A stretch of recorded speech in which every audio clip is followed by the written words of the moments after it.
പറയാൻ പറ്റാത്ത തരത്തിലൊരു ക്യാരക്ടറാണ്. നമ്മൾ ആക്ടർ അഭിനയിക്കുന്ന സമയത്ത് പോലും ജോർജ് കുട്ടിയുടെ മനസ്സിൽ എന്താണെന്ന് നമുക്ക് കാണിക്കാൻ പറ്റുന്നില്ല. ഒരു ഓപ്പോസിറ്റാണ് റിയാക്ഷൻസ് ഒക്കെ. ജോർജ് കുട്ടി അത്രയും പ്രത്യേകതകളുള്ള ഒരു കഥാപാത്രമാണ് എൻ്റെ അഭിനയ ജീവിതം. ജോർജ് കുട്ടി എന്തായിരിക്കും മോഹൻലാലിനോട് ചോദിക്കുക? അതെങ്ങനെയായിരിക്കും? അതായത് കാരണം എന്താ അറിയോ, ഒരു കഥാപാത്രത്തെ അതിന്റെ പ്രായ കാല ഘടനകളെല്ലാം മാറ്റിമറിച്ചുകൊണ്ട് ഇങ്ങനെ കൊണ്ടുപോവുകയാണ്. ഇപ്പം വയസ്സത്രയായി മാറ്റത്തിൽ ഈ ജോർജ് കുട്ടിയുടെ സിനിമ ഇറങ്ങിയിട്ട് തന്നെ വർഷം ഇത്രയും കഴിയാണ്. അപ്പൊ സ്വാഭാവികമായിട്ടൊരു ചോദ്യം ഉണ്ടാവും, ജോർജ് കുട്ടി എന്ത് ചോദിക്കും? ജോർജ് കുട്ടി പറയാം, നിങ്ങൾ എന്നെ ഇങ്ങനെ ഇട്ട് കഷ്ടപ്പെടുത്താതെ എന്തെങ്കിലും ഇതിനൊരു തീരുമാനം ഉണ്ടാക്കാൻ പറയും. അല്ല, ജോർജ് കുട്ടി ചോദിക്കാൻ പോകുന്ന അതായിരിക്കില്ല, എന്നെ നിങ്ങൾ അങ്ങനെ ഇത്ര കൃത്യമായിട്ട് മനസ്സിലാക്കി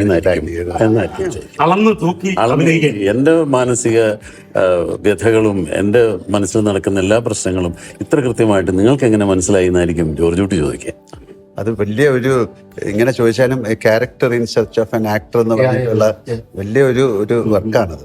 അങ്ങനെ ചില പ്ലേകൾ ഉണ്ടായിട്ടുണ്ട്, സിനിമകളൊക്കെ ഉണ്ടായിട്ടുണ്ട്. പണ്ടൊരിക്കലും അങ്ങനെ ഒരു പ്ലേ ആലോചിച്ചാൽ ഈ സിനിമയിലെ പല കിരീടം അല്ലെങ്കിൽ മറ്റേ സ്പടി, അതിലെ കഥാപാത്രങ്ങൾ എന്നെ കണ്ടിട്ട് ചോദിക്കുകയാണ്, നിങ്ങൾക്ക് എന്നെ രക്ഷിക്കാൻ പാടില്ലായിരുന്നു. അങ്ങനെയൊക്കെ ഒരുപാട് കാര്യങ്ങളുണ്ട്. പക്ഷെ മോർ ഓഫ് എ റൈറ്ററുമായിട്ടുള്ള ഒരു കോൺവെർസേഷനാണ് character in search of an actor ആണെങ്കിൽ റൈറ്റർ എന്ന് പറയുന്നത്. അപ്പോൾ കഥാപാത്രത്തിൽ ജോർജ് കുട്ടി ഇങ്ങേരത്ത് വന്ന് ചോദിക്കാം, നിങ്ങൾ എന്താണ് എന്നെ ഇങ്ങനെ ഇട്ട് കഷ്ടപ്പെടുത്തുന്നത് ചോദിക്കാം. ഈ ജിത്തു ജോസഫാണ് സത്യത്തിൽ ഇതിലെ വില്ലൻ.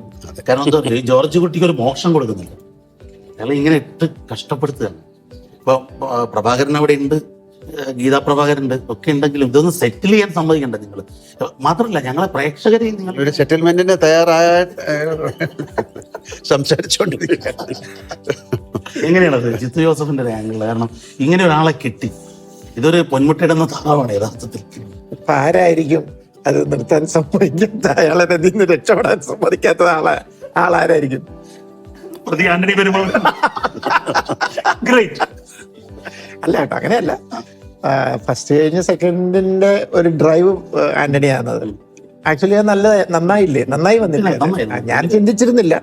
അപ്പൊ വേറെ പലരും ചിന്തിച്ചപ്പോ എന്നോട് ആന്റണിയാണ് എന്നെ തട്ടി ഉണർത്തി പ്രൊവോക്ക് ചെയ്ത്. അപ്പൊ അത് ഒരു നന്നായി വന്നു. ആക്ച്വലി ജോർജ് കുട്ടി ഇപ്പോഴത്തെ ഒരു അവസ്ഥയിൽ ആ ക്യാരക്ടർ എൻ്റെ കയ്യിൽ നിന്ന് പോയി. എന്നേക്കാൾ വളർന്ന് ജോർജ് കുട്ടിയുടേതായ ഒരു പ്രയാണം ആരംഭിച്ചിരിക്കുകയാണ്. കാരണം ഞാനിത് തുടങ്ങുമ്പോൾ ഒരിക്കലും ജോർജ് കുട്ടി ഇങ്ങനെയൊക്കെ ആകും എന്ന് ഞാൻ ഒരിക്കലും വിചാരിച്ചിരുന്നില്ല. ഈ ലെവൽ ഓഫ് തോട്ട് വന്നില്ല.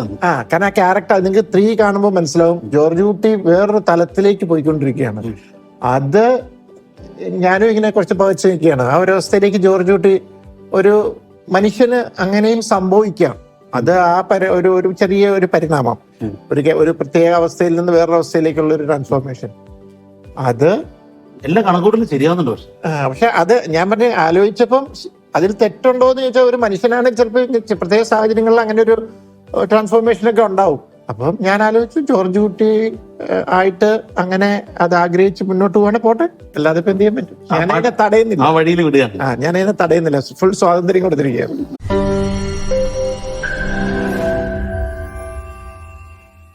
ലോകത്തെവിടെയായാലും ഏത് സമയത്തും 24 വാർത്തകളും ഓഗ്മെന്റഡ് റിയാലിറ്റി പാക്കേജുകളും എക്സ്പ്ലെയിനറുകളും വിശദമായി കാണാൻ ഞങ്ങളുടെ യൂട്യൂബ് ചാനൽ നിങ്ങൾക്ക് സബ്സ്ക്രൈബ് ചെയ്യാം.